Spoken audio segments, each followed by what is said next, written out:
Praise the Lord. இந்த காலவேளையிலும் மறுபடியும் உங்களை சந்திப்பதில் மிக்க மகிழ்ச்சி அடைகிறேன். இந்த நாளிலும் நாம் ஒரு வேத வசனத்தை தியானிப்போம். 20 சங்கீதம் 4 வசனம். சங்கீதம் 20:4. அவர் உமது மன விருப்பத்தின்படி உமக்கு தந்தருளி உமது ஆலோசனைகள் எல்லாம் நிறைவேற்றுவாராக. இந்த வேத வசனத்தை நான் வாசிக்கும் போது, அவர் உமது மன விருப்பத்தின்படி உமக்கு தந்தருளி உம்முடைய ஆலோசனைகளை நிறைவேற்றுவாராக என்று தாவீது சொல்லுகிறார். பிரியமானவர்களே, எந்த மனிதனாலுமே அவருடைய மனைவி, அவருடைய பிள்ளைகள் கேட்கிறதான எல்லா காரியங்களையும் கொடுத்து அவளை சந்தோஷிப்பிக்க முடியாது. காரணம், காண்கிறதுனாலே கண் திருப்தி ஆகிறதில்லை, கேட்கிறதுனால செவி திருப்தி ஆகிறது இல்லை என்று சாலமன் சொல்லுகிறார். நம்ம எதை பார்த்தாலும் அதுக்கு மேலே ஒரு ஆசை வரும், எதை பார்த்தாலும் அதை அடைய வேண்டும் என்கிறதான ஒரு எண்ணம் வரும். ஆகையினாலே யாரையும் திருப்திப்படுத்த முடியாது, யாருடைய விருப்பத்துக்கும் எல்லா காரியங்களையும் செய்து கொடுக்க நிச்சயமாகவே முடியாது. மனைவி கேட்குறது போல மாட மாளிகை, கூட கோபுரம், பெரிய காரு, இதெல்லாமே கணவனால் சில காரியங்கள் வாங்கி கொடுக்க முடியும், ஆனால் திருப்திப்படுத்த முடியாது.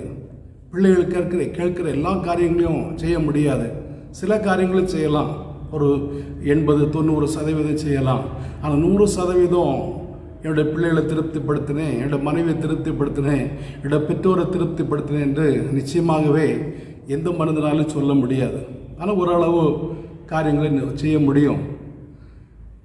சாலமன் ராஜா கூட அவருடைய ஞானத்தை கேட்கும்படியாக சேபாவிலிருந்து ராஜஸ்திரி வந்தாள்.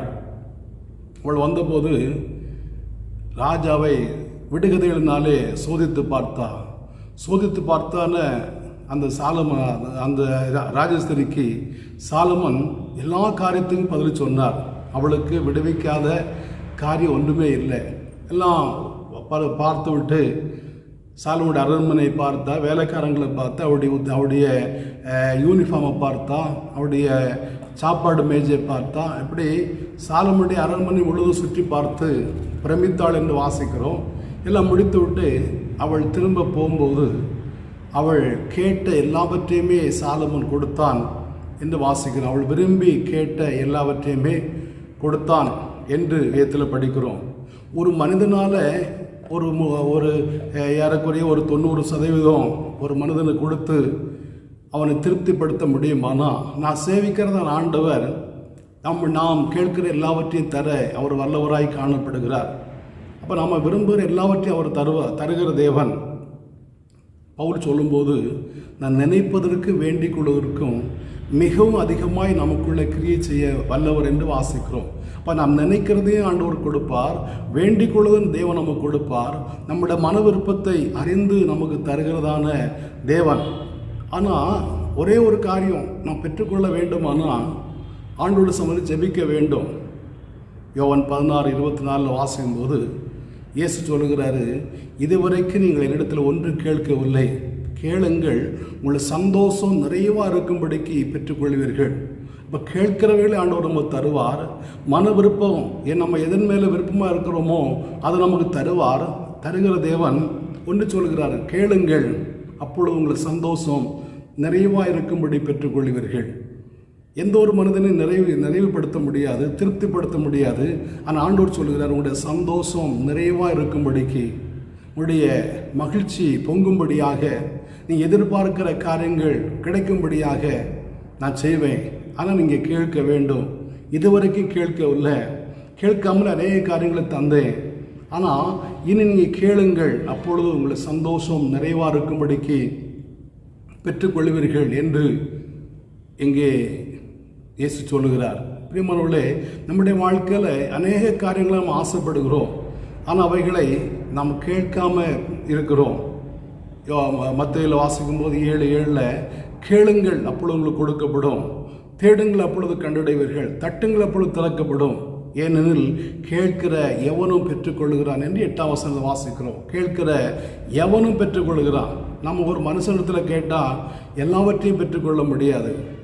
ஆண்டோடத்தில் கேட்கும்போது கேட்கிற எல்லாவற்றையுமே நாம் பெற்றுக்கொள்ள முடியும். அவர் இல்லை என்று சொல்கிற தேவன் இல்லை, அவருடைய கஜானா காலியாக இருப்பதில்லை. ஆண்டவரே சொல்கிறாரு, வானத்தின் பலகன்களை திறந்து இடம் கொள்ளாமல் போக மட்டும் உங்கள் மேல் ஆசீர்வாதத்தை வர்ஷிக்க பண்ண மாட்டேன் என்று என்னை சோதித்து பாருங்கள். உபாகமத்தில் வாசிக்கும் போது நல்ல சாலையாகிய வானத்தை அவர் திறப்பார் என்று சொல்லப்படுகிறது. அப்படியானா அவருடைய பொக்கிஷ சாலை நிறைந்தே காணப்படுகிறது. வானத்தின் பலகன்களை திறந்து இடங்கொள்ளாமற் போக மட்டும் நம்மை ஆஸ்வதிக்கிற தேவன், நம்முடைய தேவைகளை தருகிற தேவன், நாம் எதிர்பார்க்கிறவர்களை தருகிற தேவன். ஒருவருக்கும் ஆண்டவர் இல்லை என்று சொல்லுகிறதே இல்லை. கேட்கிற எல்லாருக்கும் ஆண்டவர் தாராளமாக கொடுக்கிற தேவன். எப்படி கொடுப்பாராம்? அமுக்கி குலுக்கி சரிந்து விழும்படி மடியிலே அளந்து போடுவார்கள் என்று இயேசு சொல்லுகிறார். இப்போ நம்ம கேட்கிற நமக்கு ஏதோ கொஞ்சத்தை கொடுத்து நம்மை அனுப்பி விடுகிற தேவன் அல்ல. அமுக்கி குலுக்கி சரிந்து விழும்படி நம்முடைய தேவைகள் நிறைவாகும்படிக்கு, நம்முடைய சந்தோஷம் நிறைவாக இருக்கும்படிக்கு கொடுக்கிற தேவன். நம்முடைய மன விருப்பத்தை நிறைவேற்றுகிற தேவன். நம்ம எதை விரும்புகிறோமோ அதை நமக்கு தருகிற தேவன். பாருங்க, 127 நாடுகள் அரசாண்ட அகாசுவர் ராஜா சொல்கிறாரு ராணியை பார்த்து, நீ விரும்புகிற இடத்துல கேளு, நீ ராஜ்யத்தில் பாதி மட்டும் கேட்டாலும் உனக்கு கொடுக்கப்படும். அப்படியான அந்த இடத்துல விரும்புகிறதை கேளு, ஆனால் ராஜ்யத்தில் பாதி கேட்டாலும் தருவேன், அதுக்கு மேலே கேட்டால் நான் தரமாட்டேன். அதுதான் அந்த வார்த்தையுடைய அர்த்தம். அப்போ ஒரு மனிதன் முழுசுமாக கொடுக்க முடியாது. பாதி வரைக்கும், ராஜ்யத்தில் பாதி வரைக்கும் கேட்கலாம். நீ எதை கேட்டாலும் தருவேன், ராஜ்யத்தில் பாதி மட்டும் கேட்டாலும் தருவேன், அவ்வளோதான் அவனால் கொடுக்க முடியும். ஆனால் ஆண்டவர் அப்படி இல்லை. எதை கேட்டாலும் நமக்கு தருகிறதான தேவன். நம்ம கேட்க வேணும். கேட்கிற எவனும் பெற்றுக்கொள்கிறான். கேட்காம எதுவுமே பெற்றுக்கொள்ள முடியாது. இன்றைக்கு அநேகருக்கு அநேகத்தின் மேல் ஆசை. மற்றவர்களைப் போல நன்றாக இருக்கணும், வீடு வேணும், கார் வேணும், பைக்கு வேணும், பொருள் வேணும், எல்லாம் வேணும் அப்படின்னு ஆசை. ஆனால் கேட்க மாட்டோம். கேட்க மட்டும் நான் வெட்கப்படுகிறோம். கேட்க மட்டும் கூச்சப்படுகிறோம். கேட்பதற்கு மாத்திரம் யோசிக்கிறோம். ஆண்டோடு எப்படி கேட்பது? நம்ம கேட்கணும். கேட்கும்போது நம்முடைய சந்தோஷம் நிறைவாக இருக்கும்படிக்கு நமக்கு தருகிறதான தேவன். கேட்காதவர்கள் நிச்சயமாக பெற்றுக்கொள்ள முடியாது. கேட்காதவர்கள் யாருமே ஆண்டோடத்திலிருந்து பெற்றுக்கொள்ள முடியாது. மாத்திரமல்ல, கேட்கும்போது விசுவாசத்தோடு கேட்கணும். யாக்கோபு சொல்லும்போது, உங்களில் ஒருவன், அந்த இடத்துல ஞானத்தில் அப்படின்னு போட்டிருக்கு, உங்களில் ஒருவன் ஞானத்தில் குறைவுள்ளவனாக இருந்தால் யாவருக்கு சம்பூர்ணமாய் கொடுக்கிற தேவனத்தில் கேட்க கிடவன்.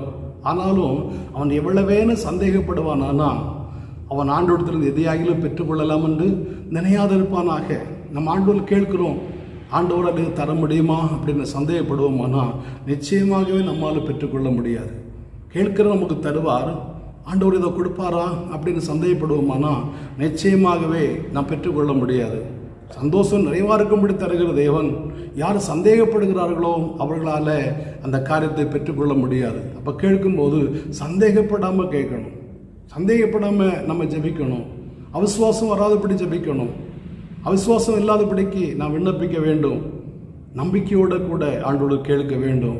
அப்படி கேட்கும்போது நம்முடைய சந்தோஷம் நிறைவாக இருக்கும்படிக்கு, நம்முடைய மன விருப்பம் நிறைவாகும்படிக்கு நமக்கு தருகிறதான தேவனாய் காணப்படுகிறார். இந்த வார்த்தையை கேட்கிற அருமையான தேவனுடைய பிள்ளைகளே, உங்கள் வாழ்க்கையில் நீங்கள் எவ்வளவோ தேவையோடு இருக்கிறீங்க, எத்தனையோ காரியங்களில் பெற்றுக்கொள்ளாமல் இருக்கிறீங்க, அநேக தேவைகள் காணப்படுகிறது. நான் ஏன் வாயை அமைதியாக வைத்து கொண்டு இருக்க வேண்டும்?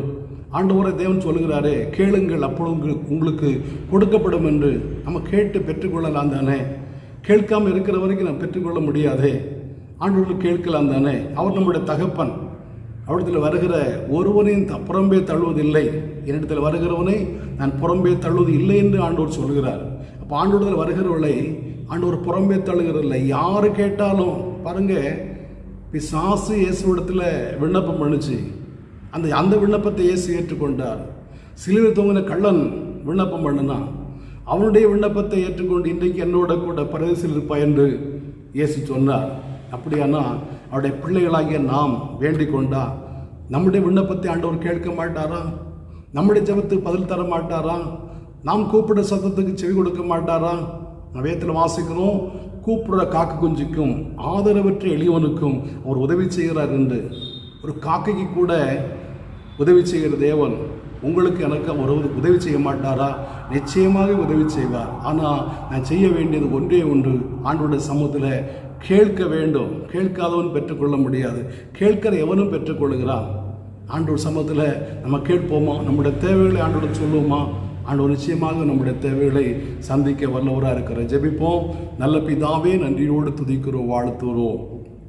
இந்த காலவேளையிலும் அவர் உமது மன விருப்பத்தின்படி தந்தள்ளி உம்முடைய ஆலோசனை நிறைவேற்றுவார் என்று நாங்கள் வாசிக்கிறோப்பா. எங்களுடைய மன விருப்பத்தை நிறைவேற்றி எங்களுடைய ஆலோசனைகளை நிறைவாக்குகிற தேவன் நீராக இருக்கிற ஆண்டவரே. ஒரு மனிதனால் இன்னொரு மனிதனுடைய தேவைகளை சந்திக்க முடியாது. ஒரு மனிதன் இனி ஒரு மனிதனை சந்தோஷிப்பிக்க முடியாது. ஒரு மனிதன் தன்னுடைய பிள்ளைகளை, தன்னுடைய மனைவி குழந்தைகளை திருப்திப்படுத்த முடியாது. ஆனால் ஆண்டவர் உம்மிடத்தில் வரும்போது நீர் என்னுடைய சந்தோஷம் நிறைவாக இருக்கும்படிக்கு பெற்றுக்கொள்வீர்கள் என்று சொல்லியிருக்கிறப்பா. இதுவரைக்கும் இடத்துல ஒன்றும் கேட்கவில்லை. கேளுங்கள், உங்களை சந்தோஷம் நிறைவாக இருக்கும்படி பெற்றுக்கொள்ளுன்னு சொல்லப்படுகிறதே. நாங்கள் உம்மிடத்தில் கேட்டு நன்மைகளை பெற்றுக்கொள்ள கிருபை தாருங்க. எத்தனையோ காரியங்களை குறைவுபட்டவர்களாய் காணப்படுகிறோம். எத்தனையோ காரியங்களில் நாங்கள் தேவையோடு இருக்கிறோப்பா, புலம்பிக் கொண்டு இருக்கிறோம். ஆண்டவரே, தாவிகளுடைய தேவைகளை ஆண்டவர் தாமே சந்திக்க வேண்டும் என்று ஜெபிக்கிறோம். கூப்பிடுற காக்கு குஞ்சிக்கும் ஆதரவற்ற எளியவனுக்கு உதவி செய்கிற தேவன் என்ற விதத்தில் வாசிக்கிறோமே. இடத்துல வருகிறவனை நான் புறம்பே தள்ளுவது இல்லை என்று சொல்லியிருக்கிறப்பா. நாங்கள் உம்மிடத்தில் வருகிறோம். தாவே மக்கள் ஸ்தோத்திரம். எங்களுடைய தேவைகளை சந்திங்க, எங்களுடைய மன விருப்பங்கள் நிறைவேற்றுங்க, எங்களுடைய ஜபங்களை கேளுங்க, நிறைவாய் பலன் தாருங்க. அப்பாவுடைய கரங்கள் அர்ப்பணிக்கிறோம். இயேசு மூலம் பிதாவே, ஆமேன். ஆமேன். ஆண்டவர் நம்மை ஆசை